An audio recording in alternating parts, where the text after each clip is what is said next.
जय Jagannath जैकिसन lifestyle blog को आपण मानक बहुत बहुत स्वागत। तो चलते आज ब्लॉग स्टार्ट करदे। तो आज हूँ गुरुवार सुदशा व्रत। तो से आम दी भूणी बाहर सारी मंदिर जावाई। देखते दी भर ये बाहर सारी सुदशा व्रत। तो चलते अब पूजा करके आसवा मंदिर को। मंदिर में माँ है सब सजा सुजुड़ी देती। तो भोग नड़िया कदली नड़िया है किणु से दीप सब सजा देती। मंदिर में चलते केते भिड़ कौन तो जा पूजा करके आसवा। झी एपटे शोई देखो आप बैकेटा करके झी एपटे शोई झी तो ए शोई आम जाइए आसवा। चलतु आ माँ एपटे पूजा कर देखो मंदिर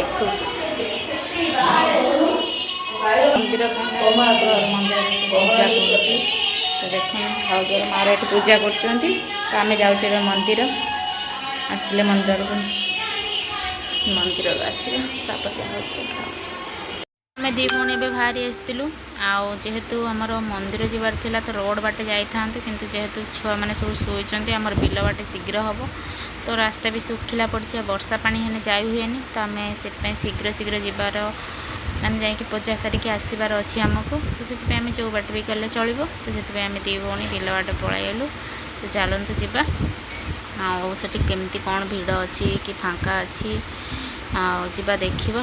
देखो पीहू आगे चलती मत जमा अनियार ना सी जमी आगे चलती पूरा सी पूरा जाऊँगी मेहमान आमुता पछरे चलुची वीडियो करी। तो सी कह तू आम पछे पछे दे। तो एमती दी भौणी भर कटर मटर लगे। तापर आम आसी मंदिर में पहुँचीगलु। मंदिर में पहुँचला बेले मंदिर में जस्ट काम चलती। तो से सब गोटे भंगा रुजा हो पड़ी। तो आम एपटर बुली बुलिकी आसलु। चलते टे ठाकुर गोड़ तो धोई देकी ठाकुर पाखक जा पड़े चप्पल खोल देकी जीवु पानी टे धुआ धुई करदेकी तापर मंदिर भितर को जावा। तापर आसी मंदिर में पहुँची गलु। मंदिर देखो केते सारा भिड़ आ केते लोक ये पूजा कर मंदिर में समस्ते बस पूजा कर सुदशा व्रत आ से सरीला आम पुणी बसबू फिर आ गए सेकेंड बड़े आम बसबू। तो ये आई आम टे चल दीप धूप टे लगेदे। दीप धूप टे लगे दे सारापर तापर नाना पूजा सारी तापर आम बसबू। तापर भी नड़िया भी आनी आम भूली जाइए जी नड़िया नहीं कि आसबी आपर ठाकुर पाखे तो टी एमती दीप धूप लगेदे। माँ तो सब दुख मत जीवन भरी देती। खाली एतिक डाकुची माँ को कि मो झील को सब खुशी रखु सब घंट गोड़े रखु एतिक मोर माँ पाखे सब कामना जहाँ तो दुख देती कौन कहि भगवान एमती दुख क्या भी न दिंतु। सब तो माँ और बाबा को भी डाकुची शिव ठाकुर से सब मो झील को घंट गोड़े रखी था जीवन के दुख न आसू आ समस्त भी भल रखु।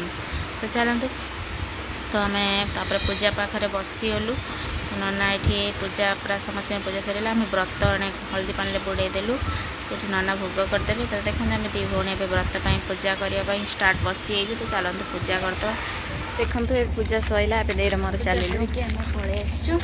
चलतु घर को जा आज एत भिड़ ना तथापि आसिक बहुत समय बसिलु कारण पूजा चलते किसी लोक बसी तापर आम बसिलु। तापर पुआ हरिका सब उठी सारे पुआ झील सब उठी सारे शोई आम पलि आसलु। चलतु चलते घर को जा सब पूजा सारी सारी प्रबल खरा भी है प्रबल है बिल बाटे पलि आसलु बिल बाटे पलैबू। तो चलते घर जाकि पहुँचे देखिए घर आसी पहुँच सारापर ड्रेस फ्रेस पलटि सारे तापर आसी टाइम है 11टा उठी ब्रश कला उठी पर्यटन देख माँ पटर नड़िया तो माँ पटर नड़िया करुच्ची भोग भी तैयारी कर सारूँ आमर भोग टे चलते खाईदा सका किसी खिया है भोक भी लगे। आम कुनी पुओ को देखते पूरा फैशन है बुलूची आ माँ तो पूरा स्टाइल मेंटेन कर भोक लगे प्रबल एवं टे भोग खाईदे। तो आज खाଇବା आज कौन खाइबा आज डालमा और परोटा खाइबो। बाबा तो भोग पूरा रेडी हो सारे चलते भोग पाईदबा। सका तो आसिक चिके चा बिस्कुट खाई मंदिर आसिक माँ पटर नड़िया करुच्ची माने पिठा करी बोली काकरा पिठा टाइम जेहेतु 12टा है माँ पट रोषे कर विरक्त भी होगा। ଭାତ ତରକାରୀ ବାପା ହେରିକାଙ୍କ ପାଇଁ। ତ ଆମେ ତ କିଛି ଖାଇବୁନି, କିନ୍ତୁ ମା ବାପା ହେରିକା ଛୁଆ ହେରିକା ସମସ୍ତେ ଖାଇବା ପାଇଁ ମା ରୋଷେଇ କରିଥିଲା। ତାପରେ କାକରା କରିବା ବୋଲି କହୁଥିଲା, ମୁଁ କହିଲି ଏବେ କରନା, ନଡ଼ିଆ କରିକି ରଖିଦେ, ରାତି ବେଳକୁ କରିଦେବୁ, ଆମେ ଖାଇବୁ। ତ ଏବେ ପରଟା ଫରଟା କ'ଣ ଟିକେ ଖାଇଦେବା, ଆଉ ଭୋଗ ବି ପାଇଦେବା। ଆଉ ଭୋଗ ପାଇଲା ପରେ ଆଉ ଭୋଗ ବି ଲାଗିବନି ଏତେ। ଆଉ ତ ଏମିତି ଆଉ କ'ଣ କହିବି, ଆଜିର ମାନେ ମିନି ବ୍ଲଗ୍ଟିକୁ ଏଇଠୁ ଏଣ୍ଡ କରିବି। ତ ଆଜିର ମିନି ବ୍ଲଗ୍ ଆପଣମାନଙ୍କୁ କେମିତି କ'ଣ ଲାଗିଲା ନିହାତି କମେଣ୍ଟରେ କହିବେ। ତ ରହୁଛି, ଜୟ ଜଗନ୍ନାଥ, ଜୟ ମା ଲକ୍ଷ୍ମୀ।